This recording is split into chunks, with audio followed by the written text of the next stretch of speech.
Ó Mãe Santíssima, intercedei por nós para que possamos bem compreender os ensinamentos de vosso Divino Filho, nosso Senhor e Salvador Jesus Cristo, e as explicações dos pais da Igreja. Ó Virgem Imaculada, ofereço-vos este trabalho e peço que abençoeis aqueles que o ouvirem, e que seja para a maior honra e glória de Deus. Amém. Senhor onipotente, purificai o meu coração e os meus lábios. Vós, que purificastes os lábios do profeta Isaías com carvão em brasa, e dignai-vos, por tal modo, purificar-me com a vossa misericórdia, para que possa dignamente anunciar o vosso santo Evangelho. Por Jesus Cristo nosso Senhor. Amém. Senhor, abençoai-me. Que o Senhor resida no meu coração e nos meus lábios, para que anuncie digna e convenientemente o seu Evangelho. Amém. Evangelho de Nosso Senhor Jesus Cristo, segundo São Mateus. Profissão de fé e primado de Pedro. Chegando Jesus ao território de Cesaré de Filipe, perguntou aos discípulos: Quem dizem os homens ser o Filho do Homem? Disseram: Uns afirmam que é João Batista, outros que é Elias, outros ainda que é Jeremias ou um dos profetas. Então lhes perguntou: E vós, quem dizeis que eu sou? Simão Pedro, respondendo, disse: Tu és o Cristo, o Filho do Deus vivo.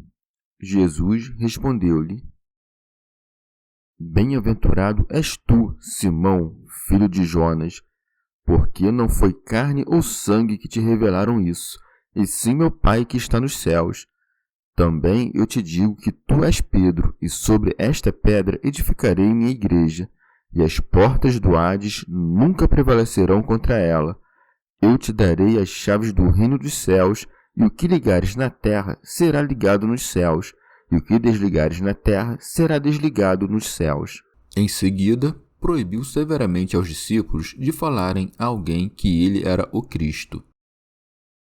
Primeiro anúncio da paixão.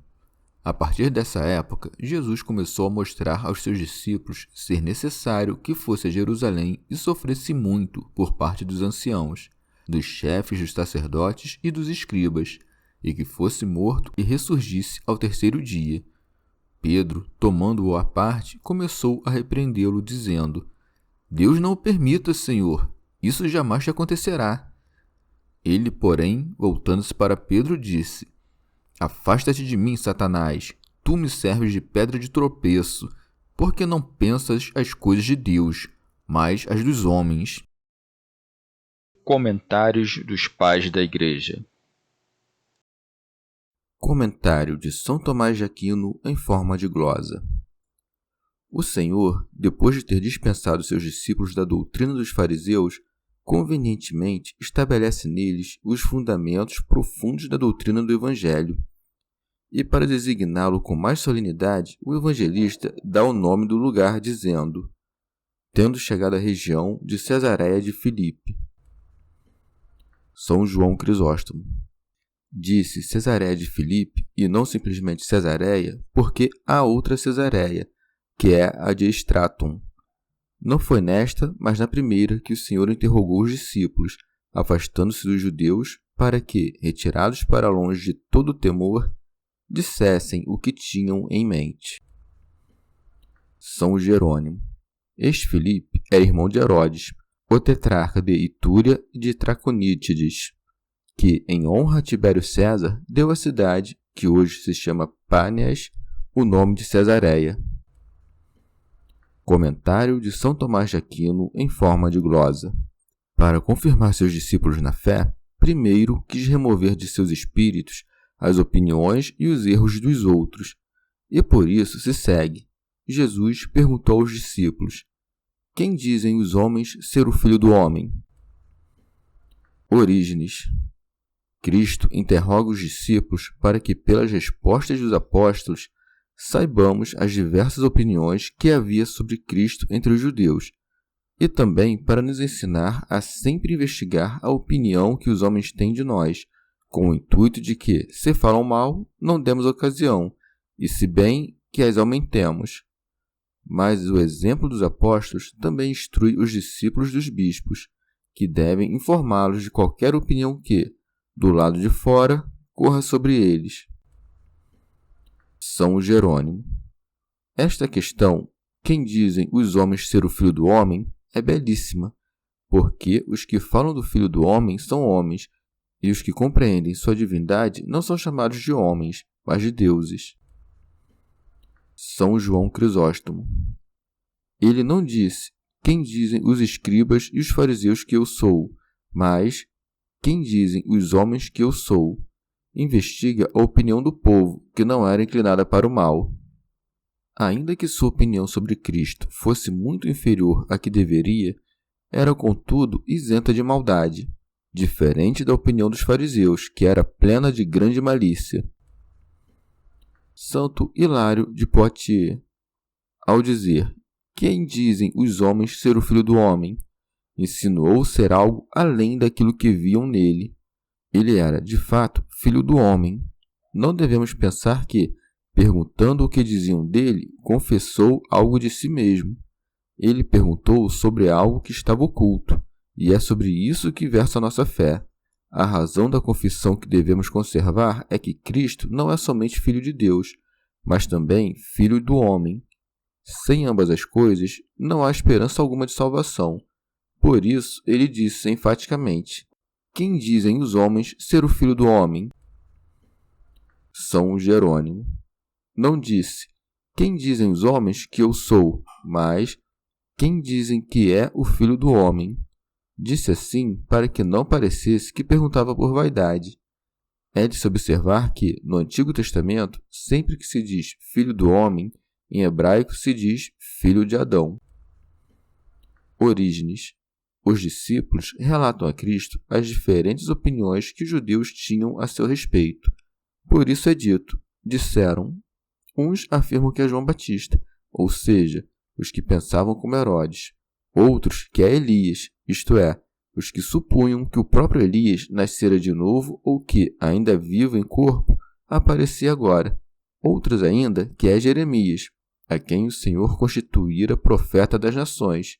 Os que pensavam assim o faziam sem compreender que era figura de Cristo, ou um dos profetas, por uma razão semelhante, por causa das coisas que Deus falou através dos profetas, mas cujo cumprimento não se deu neles, mas em Cristo.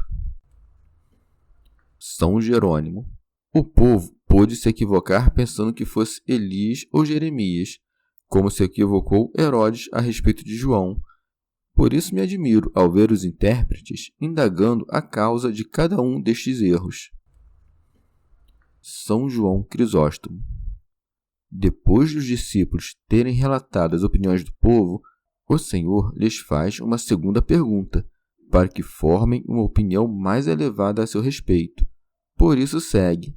Então lhes perguntou, e vós, quem dizeis que eu sou?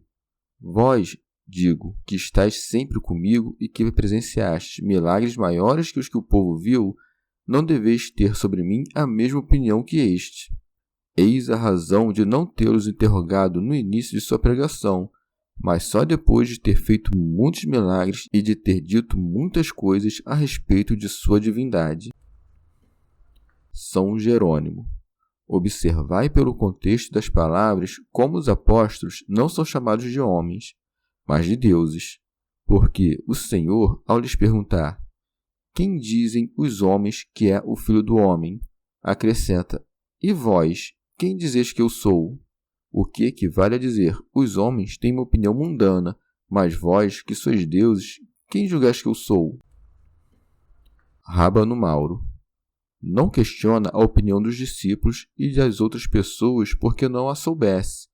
Interroga dos discípulos para que a confissão de sua reta fé fosse remunerada como digna de recompensa, e a dos outros para que, pela exposição dos erros, provasse aos discípulos que a verdade de sua confissão não provinha da opinião do vulgo, mas de terem percebido o segredo mesmo da revelação do Senhor.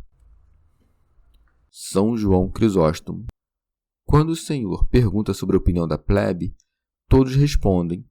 Quando interroga sobre a de todos os discípulos, Pedro, como boca e cabeça dos apóstolos, responde por todos, por isso se segue. Simão Pedro respondendo disse: Tu és o Cristo, o Filho do Deus vivo. Orígenes. Pedro negou que Jesus fosse aquilo que os judeus afirmavam e confessou: Tu és o Cristo, coisa que os judeus ignoravam. E o que é maior ainda, o Filho de Deus vivo, que falou pelos profetas: Juro por minha vida, diz o Senhor Deus. E por isso era chamado de vivo, mas de forma supereminente acima de todos que têm vida, porque só ele tem a imortalidade e é a fonte da vida, o que propriamente se diz de Deus Pai. É a vida que procede da fonte quem disse: Eu sou o caminho, a verdade e a vida. São Jerônimo. Chama-o de Deus vivo também para distingui-lo daqueles que levam o nome de deuses, mas que são mortos, como Saturno, Júpiter, Vênus, Hércules e os demais monstros dos idólatras. Santo Hilário de Poitiers. Esta é a verdadeira e inviolável fé. Deus Filho procede de Deus Pai, e sua eternidade procede da eternidade do Pai. Que esse Deus assumiu um corpo e se fez homem é, portanto, a confissão perfeita. Portanto, ele abarcou em si tudo o que expressam sua natureza e seu nome, no qual está a suma de todas as virtudes. Rábano Mauro. No admirável contraste, o Senhor professa ter assumido a humildade de nossa humanidade, e o discípulo revela a excelência de sua eterna divindade. Santo Hilário de Poitiers. A confissão de Pedro mereceu uma grande recompensa, porque viu no homem o Filho de Deus. Por isso segue. Jesus respondeu-lhe: Bem-aventurado és tu, Simão, filho de Jonas, porque não foi a carne ou sangue que te revelaram isso. São Jerônimo. Cristo replica ao apóstolo por causa do testemunho que deu dele. Pedro disse: Tu és o Cristo, o Filho de Deus vivo. E o Senhor lhe disse: Bem-aventurado és tu, Simão, filho de Jonas. Por quê? Porque não foi carne ou sangue que te revelaram isso, e sim meu Pai que está nos céus. O que nem a carne nem o sangue podem revelar foi revelado pela graça do Espírito Santo. Logo de sua confissão, ele recebeu um título, porque teve a revelação do Espírito Santo, de quem foi também chamado de filho, pois filho de Jonas significa, em nosso idioma, filho da pomba. Alguns aceitam simplesmente que Simão, chamado Pedro, era filho de João, conforme aquela passagem: Simão, filho de João, amas-me? E que há uma falha dos copistas, que suprimiram uma sílaba ao escreverem Bar Jona, em vez de Bar Ioana, isto é, filho de João. Ioana quer dizer graça de Deus, e ambos os nomes podem ser tomados em sentido místico, tomando a palavra pomba por Espírito Santo e a graça de Deus por dom espiritual. São João Crisóstomo. Mas seria desnecessário dizer tu és filho de João ou Ioana, a não ser que sua intenção fosse manifestar que Cristo é por natureza filho de Deus, assim como Pedro o é de João, ou seja, que é da mesma natureza daquele que o gerou. São Jerônimo. As palavras, porque não foi a carne e o sangue que te revelaram, têm semelhança com as que disse o apóstolo em Gálatas. Continuamente não consenti com a carne e o sangue, referindo-se por carne e sangue aos judeus. Trata-se aqui do mesmo sentido, ainda que em outros termos. Não foi pela doutrina dos fariseus, mas foi pela graça de Deus que se lhe revelou ser Cristo, o Filho de Deus. Santo Hilário de Poitiers. Ou, de outra maneira, bem-aventurado é Pedro, pois é louvável que tenha visto e compreendido para além dos olhos humanos, não se atendo à carne e ao sangue, mas contemplado o Filho de Deus por revelação do Pai Celeste. Pedro foi julgado digno de ser o primeiro a reconhecer que a divindade está em Cristo. Orígenes. Devemos perguntar aqui se os discípulos sabiam, quando foram enviados pela primeira vez, que ele era o Cristo.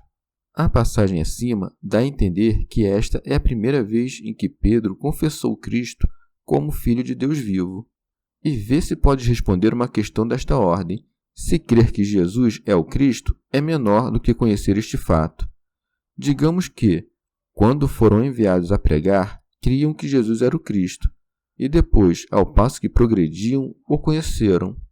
Ou também podemos responder dizendo que, antes, os apóstolos tinham apenas o princípio do conhecimento de Cristo, e pouco sabiam dele, mas depois progrediram neste conhecimento a ponto de serem capazes de compreender o conhecimento de Cristo revelado pelo Pai. Assim o fez Pedro, que foi abençoado não só por dizer, Tu és o Cristo, mas principalmente por ter acrescentado, o Filho de Deus vivo. São João Crisóstomo. E certamente, se Pedro não tivesse confessado que Cristo realmente nascera do Pai, não teria sido obra da revelação, nem seria digno de ser chamado bem-aventurado se julgasse que Cristo era apenas um entre os muitos filhos adotivos.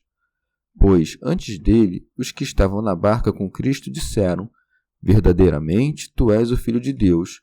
E também Natanael havia dito, Mestre, tu és o Filho de Deus. Contudo, não foram chamados bem-aventurados, porque não confessaram a mesma filiação que Pedro. Julgavam-no como um dentre muitos filhos, não como o verdadeiro filho, e ainda que o tivessem como o principal de todos, não o viam como sendo da mesma natureza que o Pai.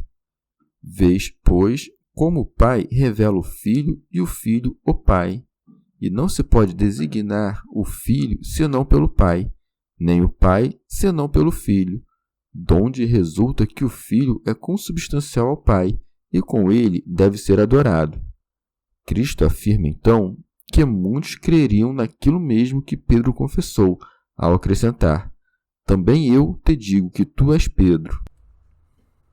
São Jerônimo, como se dissesse, já que disseste, tu és o Cristo, o Filho de Deus vivo, também eu te digo, não com palavras vãs, que não se hão de cumprir, pois em mim dizer é agir, que tu és Pedro. Assim como sendo ele a luz e dando-a aos apóstolos, para que fossem chamados de luz do mundo e de tantos outros nomes que o Senhor escolheu, agora a Simão, que creu em Cristo, a rocha, dá o nome de Pedro. Santo Agostinho. Não se deve pensar, contudo, que foi aqui que Pedro recebeu seu nome. Como João o relata, ele o recebeu quando lhe foi dito, tu serás chamado Cefas, que quer dizer Pedro. São Jerônimo.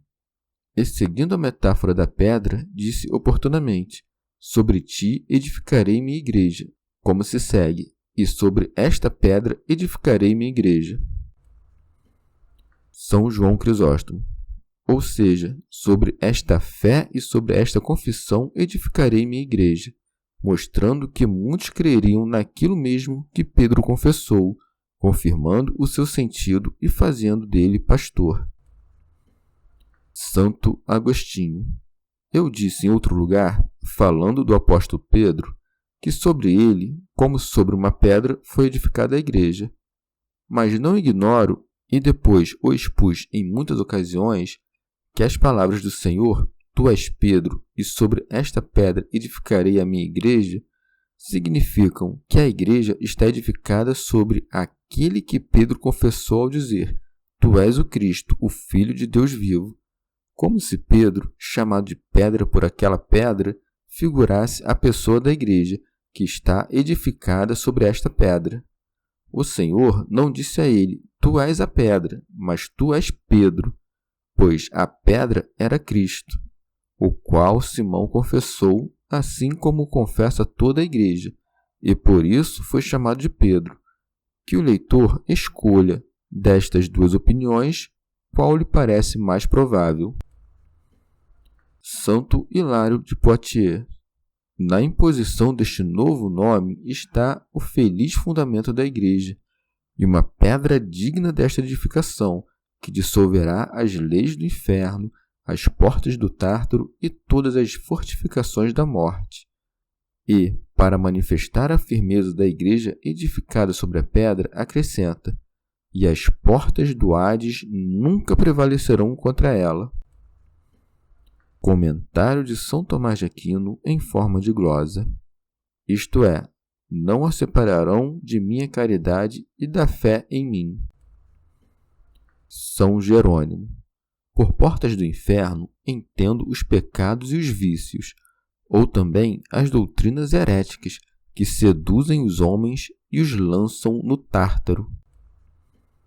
Orígenes. Mas nas regiões celestes, qualquer malícia espiritual são portas do inferno, contrárias às portas da justiça. Rábano Mauro. Também são portas do inferno os tormentos e seduções dos perseguidores, as obras perversas e as conversas vãs dos infiéis, pois levam ao caminho da perdição. Orígenes. O Senhor não explica se prevalecerá a pedra sobre a qual está edificada a igreja, ou se a igreja edificada sobre a pedra. Contudo, não há dúvida de que nem contra a pedra, nem contra a igreja prevalecerão as portas do inferno. São Cirilo de Alexandria. Conforme a promessa do Senhor, a Igreja Apostólica de Pedro permanece imaculada de toda sedução e protegida contra todo ataque herético, sobre todos os comandantes e bispos, sobre todos os primazes das igrejas e dos povos, e em seus pontífices, em sua fé abundante e na autoridade de Pedro. E, enquanto outras igrejas são envergonhadas pelos erros de alguns de seus indivíduos, só ela reina, sustentada de modo inquebrantável, impondo silêncio e calando a boca de todos os hereges. E nós, para nossa salvação, a não ser que estejamos corrompidos ou inebriados pelo vinho da soberba, confessamos e pregamos, unidos a ela, a regra da verdade e da santa tradição apostólica. São Jerônimo. Ninguém pense que se trata da morte, querendo dizer que os apóstolos não estariam submetidos à condição da morte, já que os vemos brilharem no martírio. Orígenes. Também a nós será dito, tu és Pedro, se, por uma revelação do Pai que está nos céus, ou seja, habitando também nós, de certa forma, nos céus, confessarmos que Jesus Cristo é o Filho de Deus vivo, pois todo aquele que imita Cristo é pedra. Mas aquele contra o qual prevalecem as portas do inferno não pode ser chamado de pedra, sobre a qual Cristo edificou a igreja, nem parte da igreja, a qual o Senhor edificou sobre a pedra. São João Crisóstomo. Em seguida, fala de outra honra dada a Pedro, quando acrescenta: eu te darei as chaves do reino dos céus, que equivale a dizer, assim como o Pai te concedeu que me conhecesses, assim também eu tenho algo a lhe dar, isto é, as chaves do reino dos céus. Rábano Mauro. Aquele que confessou o Rei dos céus com mais devoção que os outros, tem mais mérito que os outros para receber as chaves do reino dos céus. Isto fez com que todos soubessem que, sem esta fé e sem esta confissão, ninguém entraria no reino dos céus. Por chaves do reino dos céus, ele quer dizer o discernimento e o poder. Poder para atar e desatar, e discernimento para distinguir os dignos e os indignos. Comentário de São Tomás de Aquino em forma de glosa.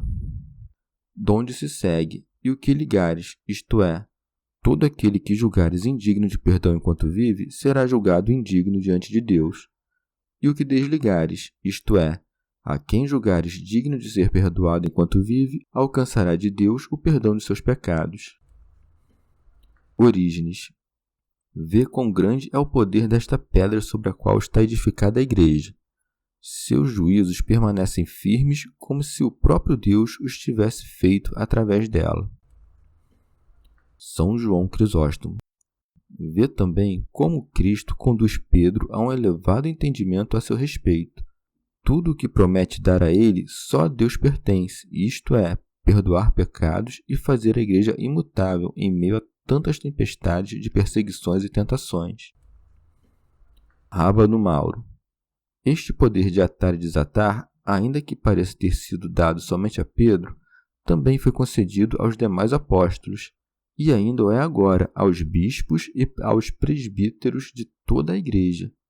Mas Pedro recebeu de forma especial as chaves do reino dos céus e o principado da potestade judicial, para que todos os fiéis do mundo compreendam que todo aquele que, de algum modo, se separa da unidade da fé ou da comunhão com ele, não pode ser desatado dos grilhões dos pecados, nem entrar pelas portas do reino dos céus. Comentário de São Tomás de Aquino na forma de glosa. Concedeu o poder a Pedro de uma maneira especial para nos convidar à unidade. Fez dele príncipe dos apóstolos para que a igreja tivesse um só vigário principal de Cristo, ao qual todos os membros da igreja pudessem recorrer em caso de discordância. Se houvesse muitas cabeças na igreja, romper-se-ia o vínculo da unidade. Acrescentam alguns que o Senhor disse as palavras sobre a terra para indicar que o poder de atar e desatar se referia aos vivos e não aos mortos. Aquele que ata e desata os mortos não o fará sobre a terra, mas depois da terra. Das sentenças do Concílio de Constantinopla. Como se atrevem alguns a dizer que este poder foi dado só com respeito aos vivos? Acaso ignoram que o juízo de anátema não é senão uma separação? É preciso separar-se de todos aqueles que se obstinam em faltas graves, sejam vivos ou não. É necessário sempre se afastar de quem é prejudicial. Mas o próprio Agostinho, de piedosa memória, que resplandeceu entre os bispos africanos, escreveu em diversas cartas que é útil anatematizar os hereges mesmo depois de mortos. Outros bispos africanos também observaram a mesma tradição eclesiástica, e a Santa Igreja Romana anatematizou alguns bispos depois de mortos, mesmo quando não foram acusados em vida a respeito de sua fé. São Jerônimo. Alguns bispos e presbíteros que não entendem esta passagem participam em alguma medida da arrogância dos fariseus, supondo que podem condenar inocentes e absolver criminosos, enquanto o Senhor não move um inquérito para investigar a sentença dos sacerdotes, mas a vida dos réus. Lemos no Levítico que os leprosos eram obrigados a se apresentar aos sacerdotes e, se de fato tinham lepra, eram declarados impuros. Isso não significa que os sacerdotes os tornassem leprosos e impuros, mas sim que tinham conhecimento de qual fosse ou não leprosos e podiam discernir o puro do impuro. Assim, do mesmo modo que lá o sacerdote torna impuro o leproso, também aqui, na igreja, o bispo e o presbítero não atam ou desatam os inocentes ou sem crime, mas, por conta de seu ofício, tendo ouvido seus vários pecados, sabem quem deve ser atado ou desatado. Orígenes. Aqueles que atam ou desatam o outro devem, pois, ser irrepreensíveis, a fim de que também sejam dignos de atar e desatar no céu. Mas também aqueles que podem, por sua virtude, fechar as portas do inferno, são dadas como prêmio as chaves do reino dos céus. É como se a porta do reino dos céus se abrisse diante daquele que começa a praticar toda espécie de virtudes, isto é, o Senhor a abre com sua graça, de sorte que a mesma virtude é ao mesmo tempo porta e chave da porta. Talvez cada virtude seja o próprio reino dos céus. Depois que Pedro confessou ser Cristo, o Filho de Deus vivo, como não queria que o pregasse por agora, acrescentou: em seguida, proibiu severamente aos discípulos de falarem a alguém que ele era o Cristo. São Jerônimo. Parece contraditório ter antes enviado seus discípulos a pregar, mandando que anunciassem o seu advento, e agora mandar que não digam que ele seja Jesus Cristo. A mim me parece que uma coisa é pregar Cristo e outra pregar Jesus Cristo, porque Cristo é um nome comum de dignidade e Jesus é o nome próprio do Salvador. Orígenes. Talvez os apóstolos o tenham anunciado de maneira vaga, como a um homem grande e maravilhoso, mas não afirmando ainda que fosse o Cristo. E se alguém pretende que os apóstolos já o anunciavam como sendo Cristo, terá de dizer que o Senhor quis que, dali em diante, aquele primeiro anúncio de seu nome não se repetisse, para que, em silêncio, pudessem digerir o que tão superficialmente ouviram de Cristo. Ou a questão também pode ser resolvida desta maneira. Tudo o que foi dito antes sobre o anúncio de Cristo não se refere ao tempo anterior à ressurreição de Cristo, mas a tempos futuros. Depois da ressurreição, a ordem do Senhor para que não dissessem a ninguém convinha aos apóstolos naquele momento, porque era inútil que o pregassem e calassem sua cruz. Ordena que eles não digam a ninguém que ele é o Cristo, mas prepara-os para, depois, dizerem que ele é o Cristo, que foi crucificado e que ressuscitou de entre os mortos. São Jerônimo. A fim de que ninguém suponha ser isto uma simples opinião nossa, em seguida o Senhor disse a causa de ter proibido a pregação. A partir dessa época, Jesus começou a mostrar aos seus discípulos ser necessário que fosse a Jerusalém e sofresse muito por parte dos anciãos, dos chefes dos sacerdotes e dos escribas, e que fosse morto e ressurgisse ao terceiro dia. O sentido é o seguinte: pregai-me quando eu já tiver padecido estes tormentos, pois não haverá proveito em pregar Cristo publicamente e divulgar sua majestade aos povos, estando eles prestes a vê-lo flagelado e crucificado. São João Crisóstomo. Aquilo que é plantado uma vez e depois arrancado, ao ser plantado de novo, dificilmente cria raízes em muitos. Mas o que, uma vez fixado, permanece imóvel, avança facilmente em crescimento. Por isso, o Senhor se demora nestas tristes pregações e multiplica seus sermões para abrir a inteligência de seus discípulos. Orígenes. E vê como não é dito, e começou a dizer-lhes, ou a ensinar-lhes, mas a manifestar-lhes. Porque assim como se diz que as coisas corporais se manifestam, assim foi dito que Cristo manifestava o que falava. Mas eu não penso que aqueles que ouviram padecer tantos tormentos corporais, foram-lhes manifestadas essas coisas que viam, como ficou manifesto aos discípulos, através do discurso racional, o mistério de sua paixão e ressurreição. Foi então que começou a lhes manifestar este mistério que, depois, quando se tornaram capazes, demonstrou plenamente. Porque tudo que Jesus começa, ele perfaz. Portanto, era necessário ir a Jerusalém para que fosse imolado na Jerusalém de baixo, ressurgisse e reinasse na Jerusalém celeste. Depois que Cristo ressuscitou e outros ressuscitaram com ele, não se busca mais a Jerusalém daqui de baixo, ou a casa de oração que havia nela, mas a Jerusalém do alto. O Senhor sofre muitas coisas da parte dos anciãos da Jerusalém terrestre, para ser glorificado por parte daqueles anciãos celestiais que gozam de seus benefícios. Ao terceiro dia, ressuscitou de entre os mortos e, para aqueles que arrebata do mal, adquire a graça de serem batizados em seu espírito, em sua alma e em seu corpo, em nome do Pai, do Filho e do Espírito Santo, que são os 3 dias perpetuamente presentes para aqueles que foram feitos mediante eles filhos da luz. Cristo mal começara a dizer as coisas que lhes manifestaria, e Pedro já as vê como indignas do Filho de Deus vivo.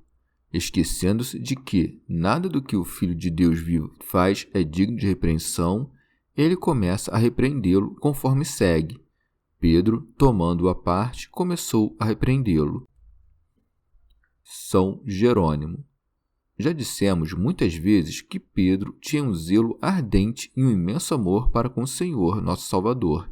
Depois de sua confissão e de ouvir o prêmio que o Senhor lhe dera, não querendo ver destruída sua confissão e pensando ser impossível que o Filho de Deus morresse, conduz-lhe à parte afetuosamente, a fim de que os outros discípulos não vissem que repreendia seu mestre, e, impelido pelo amor, começa a repreendê-lo e a contrariá-lo. Deus não o permita, Senhor. Isso jamais te acontecerá. Ou melhor, como se lê no grego, Ilios sicire omi est situto. Isto é, tem compaixão de ti, Senhor. Não será isto contigo. Como se ele tivesse necessidade de compaixão. Cristo aceita seu afeto, mas censura sua ignorância. Por isso segue. Ele, porém, voltando-se para Pedro, disse: Afasta-te de mim, Satanás, tu me serves de pedra de tropeço. Santo Hilário de Poitiers. O Senhor, conhecendo as sugestões da astúcia diabólica, disse a Pedro: Afasta-te de mim, ou seja, que seguiria o exemplo de sua paixão e, voltando-se para aquele que sugeria a Pedro essas palavras, acrescenta: Satanás, tu me serves de pedra de tropeço. Não convém atribuir a Pedro o nome de Satanás e a acusação de escândalo depois de ter sido enaltecido com tantas promessas de bem-aventurança e poder. São Jerônimo. Para mim, o erro deste apóstolo é resultado da grandeza do seu amor e não da sugestão do diabo. O leitor prudente considere, pois, que a bem-aventurança e o poder foram prometidos a Pedro no futuro e não no presente. Se tivessem sido dados a ele imediatamente, o erro de uma confissão imprudente jamais teria lugar. São João Crisóstomo. E o que há de surpreendente em ter ocorrido isso a Pedro, que não recebera revelação acerca destas coisas? A fim de que aprendas que a confissão que Pedro fez de Cristo não partiu dele, vê como fica perturbado com as coisas que não lhe foram reveladas. Considerando as coisas de Cristo a partir de cogitações humanas e terrestres, julga torpe e indigno dele que padeça, e por isso o Senhor lhe disse: Porque não pensas as coisas de Deus, mas as dos homens. São Jerônimo. O que vale dizer? É a vontade de meu Pai e minha que eu morra pela salvação dos homens. Tu, considerando só a tua vontade, não queres que o grão de trigo caia na terra a fim de que dê muitos frutos. Assim, já que dizes coisas contrárias à minha vontade, mereces ser chamado de inimigo, porque Satanás quer dizer adversário ou inimigo. Não se creia, contudo, como muitos opinam, que Satanás e Pedro foram condenados pela mesma sentença, porque foi dito a Pedro: Vá para trás de mim, isto é, tu que és contrário à minha vontade, segue-me.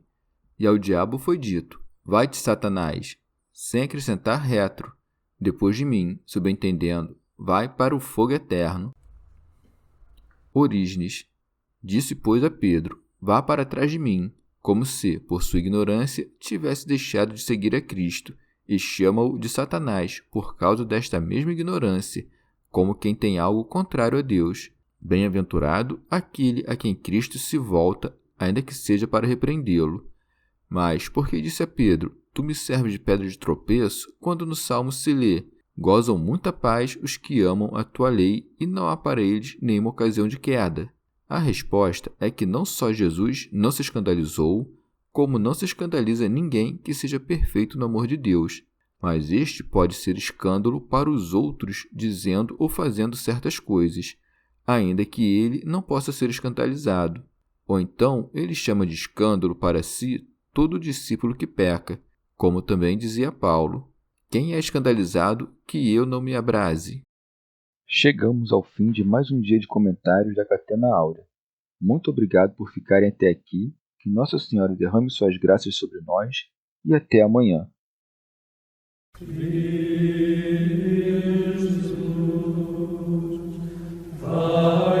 Jesus,